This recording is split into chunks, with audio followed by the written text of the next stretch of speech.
Էս ինչ լավն էր, էս ինչ ուժեղ, այս ելույթը տես ինչ ես արել, դու դրեցիր, շատ կզծրեցիր։ Փաշինյանը մեկ, կարանք ֆիքսենք։ Կարապետյան, Այո, Ծառուկյան, այո, Քոչարյան, այո, Թաթոյան պլյուս Հայակվե եւ պոտենցիալ դոգը, որը որ հնարավոր դառնա հաջորդ կենտրոնը։ Ինչ հիմքով են ձևավորվում կոնսոլիդացիոն կենտրոնները։ Սիրունա, խեղճա, լավա, ժողովրդի ծոցից է, բոյով է, այս ամեն ինչը շատ ավելի էական ցավոք սրտի, ավելի էական ազդեցություն ունի, քան այն, իսկ ինչ կարող է անել, ինչ չի կարող անել։ Ընտրության մեջ մենք ավելի շատ ընտրում ենք, թե մերժում։ Անգամ մի քանի անգամ, մեկ անգամ, երկու անգամ, երեք անգամ անհաջողության մատնվելուց հետո դասեր չեն քաղվում։ Բերել են, հետո մերժել են, հետո բերել են, հիմա էլի ոնց որ թե ուզում են մերժել։ Գիտակից մարդուն դժվար է չի խաբել։ Իհարկե դժվար է, իսկ պետք չի խաբել։ Պրոբլեմը դից է գալի, մենք դրանից Պրոբլեմն է, որ խաբում են։ Եթե չեն խաբում, Իսկ մեծ չխաբեն, իրանց վրա չեն նայի, իրանց վրա նայեն որպես ինչ։ Որպեսզի իրանք չկտրվեն իրականությունից, պետք են մարդիկ, ովքեր իրականությունից են խոսում։ Մենք չենք ունեցել այդպես ղեկավար եւ բնականաբար այսօրվանի մասին ընդհանրապես խոսք չկա,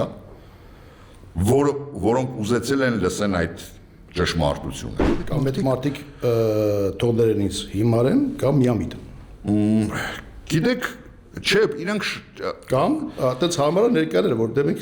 անդադ փորձում ենք չի ստացվում, բայց իրականում իրանց փորձելու արդյունքում ինչ որ մեկի ջրաղացին ջուր է լցվում։ Իրանք հավատում են, որ իրանք դարձել են իրանց երազած տղեկը։ Մինչև իշխանություն գալը ցանկացած ընդդիմություն, եթե նրանք որոնք որ ընդդիմությունով են եկել իշխանություն, իրանք խոսում են քաղաքական դաշտի կարգի բերելու, իշխանությունների տարանջատման եւ այլն այդ ամբողջի մասին, կուսակցությունները խոշորացնելու, մեծացնելու, գաղափարական սարքելու, որտեղ որ կուսակցական ժողովրդավարություն պիտի լինի իրական ժողովրդավարություն կուսակցական։ Բայց երբ որ գալիս են իշխանության, մի տեսակ այդ նախկինի շորը շատ հարմարվում է իրանց վրա ու շատ գեղեցիկ են նայվում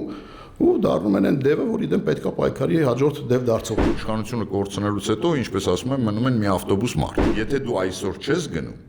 վաղը մյուս օրը գնալու ես։ Քեզ ուղարկելու են։ Իսկ կարանք ֆիքսենք, որ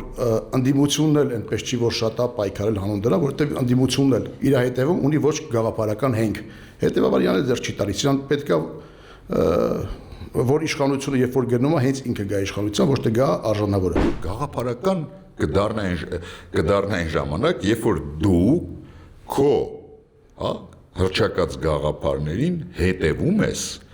կողքինը նայում է, բայց չեն ասում էլի փողի համար է եկել իշխանության։ Ղեկավարը օրինակ Իսրայելում ապրում էր կիբուցներում մնացածի հետ հավասար, որ ղեկավարը առաջինը ինքն էր իր երեխային ուղարկում բանակ, որ ղեկավարը օրինակ իր ընկերոջը,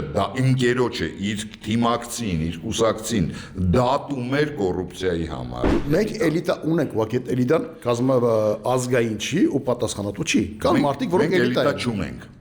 Որոնք ունենք մարդիկ, որոնք էլիտա չեն։ Այո, դա փաստ է։ Այո, մենք ավելի գաղափարական էինք, այո, մենք ավելի կրթված էինք։ Դու ունենում ես սպառողական հասարակություն, որը սարքած է ռելաքսի վրա, ոչ թե գաղափարի։ Գիտակից հասարակություն, գիտակից ժողովուրդ, ազգ ունենալը որևէ իշխանությանը ձեռք տալիս է, թե դա պրոբլեմ է։ Գիտակից իշխանությանը ձեռ է տալիս։ Չեն փորձել իրենց կառավարման օրինակով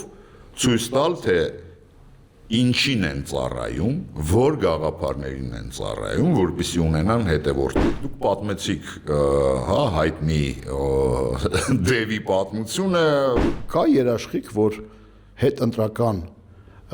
վերակոնսոլիդացման process-ում մեր հեղինակությունները գործարքի չեն գնա հանուն իրանց վառ ապագայի։ Ապրենք կտեսնենք։ Մենք պետության մասն ենք, քաղաքականության մասին չենք։ Փախչելու տեղ չկա։ Բաժանորդագրվիր եւ իմացիր ավելին։